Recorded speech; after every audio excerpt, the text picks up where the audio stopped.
Growing up, our house felt like a military camp. My father, a college teacher, ran things very strictly. My older sister, Julie, was the perfect child, obedient, focused on school, and always trying to make everyone happy. I was the opposite, always testing the limits. "Laura, sit up straight," my father would snap during dinner. "A lady doesn't slouch." I'd roll my eyes, sit up, and then slouch again the moment he wasn't looking. It was a constant power struggle. My mother didn't say much, but she was just as strict. She would give me disapproving looks at my clothes or the friends I chose. "What will the neighbors think?" she would always ask. Even though home felt stifling, I found small ways to create my own space. I started dating Paul when I was 17. He was 20, and in college, everything my parents wouldn't want for me. We kept it secret, meeting whenever we could. For a while, I felt like things were finally going my way. I had plans to go to college and escape my parents' strict hold. But life had other plans. A few months after my 19th birthday, I started feeling sick in the mornings. At first, I thought it was stress from my upcoming exams, but soon I couldn't ignore it anymore. I still remember standing in a small gas station bathroom, holding a plastic pregnancy test in my shaky hands. One pink line appeared. Positive. I was pregnant. The next few days felt like a blur. I couldn't stop thinking about what to do. I knew I had to tell Paul, but every time I tried to call him, I lost my nerve. Finally, I couldn't avoid it any longer. We met at our usual spot, a small park away from everyone's eyes. Paul smiled when he saw me, but his smile quickly faded when he noticed my expression. "Laura, what's wrong?" he asked, reaching for my hand. I pulled away, hugging myself. "I'm pregnant," I blurted out. The silence that followed was heavy. Paul's face went through so many emotions: shock, disbelief, and finally, fear. "Are you sure?" he asked. I nodded, tears welling up in my eyes. I took 6 tests, and they were all positive. Paul ran his hands through his hair, his eyes suddenly cold. "You need to get rid of it. An abortion, Laura. It's the only option. We're too young for this. It'll ruin our lives." I couldn't believe what I was hearing. This was Paul, the boy I thought I loved, telling me to get rid of our baby like it was nothing. "Get out of my sight," I hissed, turning away from him. He left without another word, leaving me alone with the heavy decision I had to make. Telling my parents was even harder. I waited until after dinner, when my father was sitting in his usual spot in the living room, reading the newspaper. My mother was knitting and Julie was there too, standing in the background. "I have something to tell you," I said, my voice shaking. My father lowered the newspaper and looked at me suspiciously. "What is it, Laura?" he asked. I took a deep breath. "I'm pregnant." The reaction was worse than I could have imagined. My father's face turned red as he started yelling about shame and disappointment. My mother burst into tears, crying about what the neighbors would think. Julie just stood there, shocked and disgusted. "You'll get an abortion," my father said once he had calmed down enough to speak clearly. "We'll find a discreet clinic. No one has to know about this mistake." At first, I didn't want to listen, but the pressure from my family was too much. A few days later, I found myself sitting in a doctor's office. My mother and Julie sat beside me like guards. The doctor, a kind woman in her 50s, looked over my charts with a frown. Then she looked up at me, her eyes full of concern. "Laura, I need to tell you something important," she said gently. "Because of your medical history, if you have an abortion, there's a high chance you may never be able to have children again." Her words hit me hard. Never be able to have children again? Suddenly, the choice was clear. "No," I said, my voice stronger than I expected. "I'm not doing it. I'm keeping the baby." My mother gasped, and Julie rolled her eyes, but I stood my ground. The drive home was tense and silent. When we walked through the door, my father was waiting, expecting news. "Well," he demanded. "She wouldn't do it." My mother spat, frustrated. "After everything we've done for her," my father said, his face twisted with anger. He took a deep breath and then spoke, his voice cold and final. "Get out. Pack your things, and leave this house. You're no daughter of mine. I won't have you embarrassing this family with your condition. my father said, his voice cold. My mother nodded in agreement, her eyes hard. You heard your father. Go. Julie just stood there, silent and judgmental. Tears ran down my face as I rushed to my room, grabbing some clothes and throwing them into a bag. As I headed for the door, my father's voice stopped me one last time. And don't think about coming back. As far as we're concerned, you're dead to us. The door slammed behind me with a sound that felt final and devastating. I was alone, pregnant, and homeless. In desperation, I called the only person I thought might help, my Aunt Kelly. She and Uncle Scott had always been the outcasts of the family, living in another state and rarely talking to my parents. Laura, what's wrong, sweetie? Aunt Kelly's voice was warm and concerned. Through tears, I explained everything. There was a long pause after I finished. Where are you now? She finally asked. Outside our house. They kicked me out. Another pause. Stay right there. We're coming to get you. The drive to Aunt Kelly and Uncle Scott's house was long, but it gave me time to think about everything that had happened. Their house was small but cozy. As soon as we arrived, Aunt Kelly fussed over me, making sure I ate something, while Uncle Scott carried my bag to the spare room, which would now be mine. It's not much, he said, placing the bag down, but it's yours for as long as you need it. I looked around the small, warm room and felt a lump in my throat. It's perfect, I whispered. The next few weeks were a blur of doctor's appointments, talking about my future and getting used to my new life. One evening at dinner, Aunt Kelly spoke up. We've been thinking, she said, we want to help you continue your education. I looked up from my plate, surprised. What do you mean? Uncle Scott leaned forward. We've saved some money over the years. We never had kids of our own, so we want to use it to help you go to college. I was speechless. After everything that had happened, the idea of going to college felt impossible. I don't know what to say. Say yes, Aunt Kelly smiled. We believe in you, Laura. This baby doesn't mean the end of your dreams. With their support, I enrolled in a local community college, majoring in business management. It wasn't easy, juggling classes, doctor's appointments, and the challenges of pregnancy, but I was determined to make it work. I also found a job as a waitress at a local restaurant. The owner, Evelyn, was a kind woman who understood my situation and was flexible with my hours. It wasn't much, but it helped me save for the baby and contribute to Aunt Kelly and Uncle Scott's household.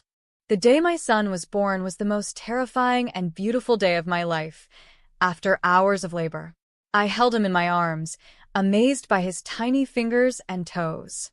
Aunt Kelly and Uncle Scott stood nearby, smiling proudly like grandparents. What are you going to name him? Aunt Kelly asked softly. I looked down at my son, peacefully asleep in my arms. Jack, I said. It means God is my judge, because no matter what anyone else thinks, I know I made the right choice. As I adjusted to being a mother, juggling a newborn with college classes and work, I often thought about my parents and Julie. Did they know about Jack? Did they regret what they had done? But I pushed those thoughts aside. I had a new family now, one that accepted and loved me unconditionally. One day, during a rare break, I was scrolling through social media when a post caught my attention. It was from Julie. My heart skipped a beat as I read it, excited to announce that Paul and I are engaged. Can't wait to start our life together. The photo showed Julie smiling, her arm around Paul, the same Paul who had abandoned me and our child. They looked so happy, like nothing had ever happened. A wave of emotions hit me: anger, hurt, and betrayal. But then I looked over at Jack, peacefully playing in his crib, and I realized something important. I didn't need their approval. I didn't need their love. Everything I needed was right here. The years went by quickly in a blur of diapers, textbooks, and late-night study sessions. My last semester was especially tough. I was taking extra classes to graduate on time, still working at the restaurant, and taking care of an energetic 5-year-old. Graduation day was filled with emotions. As I stood in line to receive my diploma, I looked into the crowd and saw Aunt Kelly and Uncle Scott, beaming with pride. Jack sat on Uncle Scott's shoulders, waving excitedly whenever he caught my eye. The real surprise came later at the graduation party Aunt Kelly and Uncle Scott threw for me. While we were celebrating, Evelyn, my boss from the restaurant, pulled me aside. "Laura, I have an offer for you," she said with a smile. "I'm looking for a new restaurant manager, and I think you'd be perfect for the job." I was shocked. "Me? But I've only been a waitress." Evelyn waved her hand, dismissing the thought. "You've been so much more than that. I've seen how you handle tough customers, how you organize the staff, and how you've balanced work, school, and motherhood. That's the kind of dedication and skill I need in a manager." It felt like a dream come true, a steady job with better pay and regular hours. It was exactly what Jack and I needed to start our new life. The next few years were full of positive changes. I threw myself into my new role at the restaurant, learning everything I could about management and business. Jack started school and grew into a smart, curious boy who loved to read and play baseball. It was at one of Jack's Little League games that I met Frank. He was there with his son, Tyler, who was playing on the other team. We started talking, and I was instantly drawn to his kind eyes and easy laugh. "Single dad?" I asked, noticing he was alone. He nodded, a sad smile crossing his face. "Widower, actually. Tyler's mom passed away when he was a baby." My heart ached for him. "I'm so sorry. That must be hard." "It is," he admitted, "but we manage." "How about you?" "Single mom." I laughed. "Is it that obvious?" Our relationship developed slowly. We were both careful, having been hurt before, and with our children in the picture, we didn't rush things. But as months passed, I found myself falling for Frank. He was kind and patient, and Jack adored him. A year after we met, Frank proposed. It wasn't anything dramatic, just a quiet moment in his backyard with our boys playing nearby. Our wedding was small and intimate, with only close friends and family. As I walked down the aisle with Jack proudly by my side as the ring bearer, I caught Aunt Kelly's eye. She was crying, but her smile was radiant. Life with Frank, Jack, and Tyler soon settled into a comfortable rhythm. A couple of years after our wedding, we were blessed with another addition to our family. Our daughter, Betty, was born on a warm spring morning. As I held her in my arms, with Frank, Jack, and Tyler gathered around the hospital bed, I felt a sense of completeness I had never known before. I loved all three of my children equally: Jack and Betty, my biological children, and Tyler, my stepson. Blood didn't matter. They were all my kids. One evening, Aunt Kelly was over helping with the kids when we were startled by a familiar voice coming from the TV. There, larger than life, were my parents. My father stood at a podium, waving to a cheering crowd. The ticker at the bottom of the screen read, "Adam Johnson announces his candidacy for mayor." My heart nearly stopped. It had been years since I had seen my parents, even if only on a screen. My father looked older, his hair grayer, but his eyes still had that same stern, determined look I remembered so well. As we watched him speak about family values and moral integrity, Aunt Kelly's face twisted with anger. "Hypocrites," she spat, her voice shaking with fury. I turned to her, shocked. "Aunt Kelly?" She took a deep breath, her eyes never leaving the screen. "There's something you need to know, Laura. Something they've kept hidden for years." "What?" I asked, confused. What she told me next shook me to my core. Many years ago, before Julie and I were born, my parents had their first child, a boy. But he was born with severe physical disabilities, without legs. Instead of loving and caring for him, they left him at the hospital, too afraid that he would embarrass them. I felt a whirlwind of emotions: shock, disbelief, and a deep sadness for the brother I never knew. "Why didn't you tell me sooner?" I asked Aunt Kelly, my voice shaky. Her eyes filled with tears. "I'm sorry, Laura." "I should have, but after what your parents did to you, I didn't want to add to your pain." That night, after the kids were in bed, I made a decision. I needed to find my brother. With Frank's support, we hired a private investigator. Weeks went by, and finally, we had a lead. My brother was alive, and against all odds, he had thrived. He was a successful writer, married with kids of his own. He had been adopted by a wealthy family that had given him every chance to succeed. Meeting him for the first time was surreal. Even though he looked different, I could see parts of myself in his face. His name was Larry, and he greeted me with a warm smile and open arms. I always knew I had a biological family out there somewhere, he said softly. I just never thought I'd find a sister. Over the next few months, Larry and I became close. I introduced him to my family, and he welcomed us into his. His wife, Julie, a coincidence that made me laugh, and their 2 children became part of our extended family. 22nd years had passed since the day my parents kicked me out. Life had moved on, bringing both joy and sorrow. My oldest, Jack, was now 20 and had just started college on a baseball scholarship. I couldn't have been prouder of the man he was becoming. One lazy Tuesday afternoon, I was scrolling through news articles when a familiar face caught my eye. It was my father, looking older but still carrying that same air of self-importance. The headline read, Mayor Adam Johnson discusses family values in exclusive interview.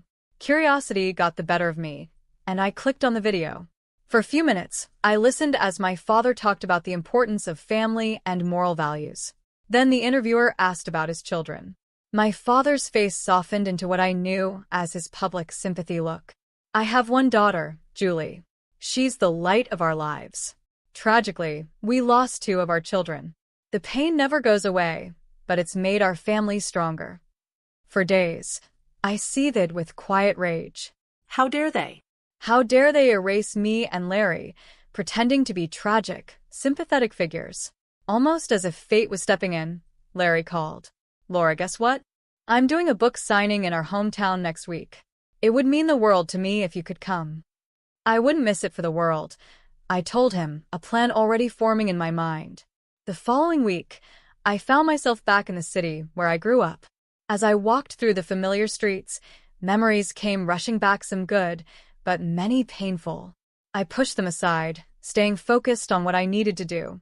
The book signing was being held in the grand ballroom of the city's most prestigious hotel. As I entered, I realized Larry hadn't been exaggerating. Half the town seemed to be there. Local celebrities, business leaders, and politicians were all mingling, waiting for the event to start. And there, in the front row, sat my parents and Julie. My father, now the mayor, looked every bit the part of a distinguished politician. My mother, elegantly dressed, smiled and nodded at people she knew. Julie sat beside them. They hadn't noticed me yet. I found a seat near the back, my heart pounding so loudly I thought everyone could hear it. Larry rolled onto the stage in his wheelchair to loud applause. He looked confident and comfortable in the spotlight.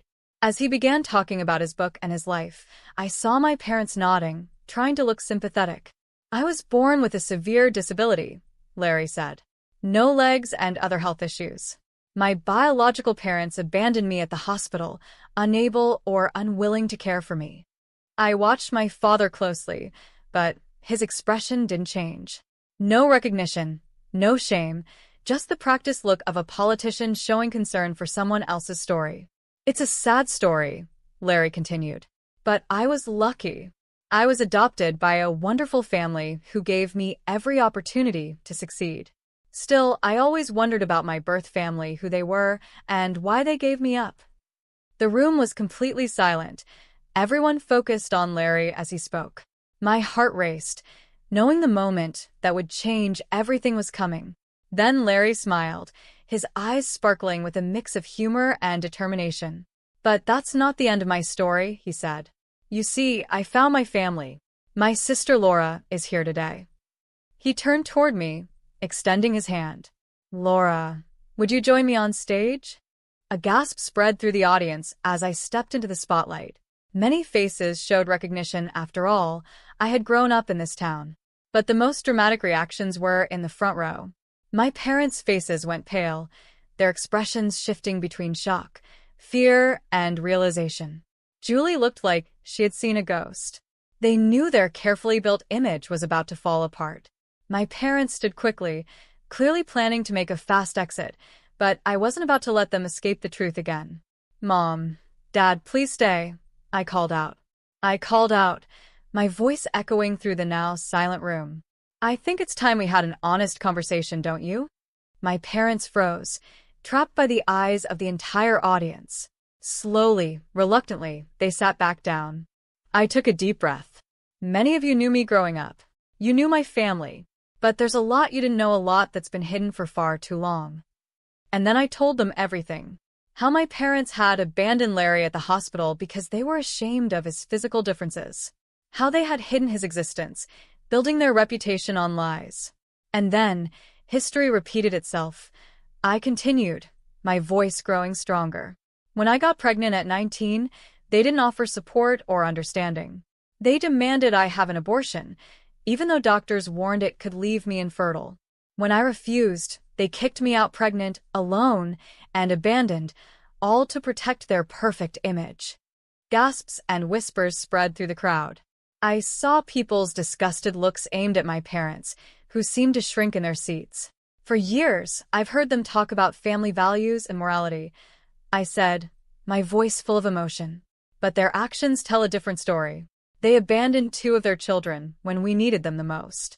They erased us from their lives to keep up their perfect image. The room erupted into chaos. People were shouting, some at my parents, others at each other. Journalists, who had come for a simple book signing, were now furiously taking notes or speaking into their phones. In the middle of the uproar, I locked eyes with my father. The man who had once seemed so powerful in my childhood now looked small and defeated. My mother was openly crying, and Julie sat frozen, her face filled with shock and confusion. In the days that followed, the story blew up. It was all over the local news, then the national news. My father's political career crumbled overnight. The man who had preached about integrity and family values was exposed as a hypocrite.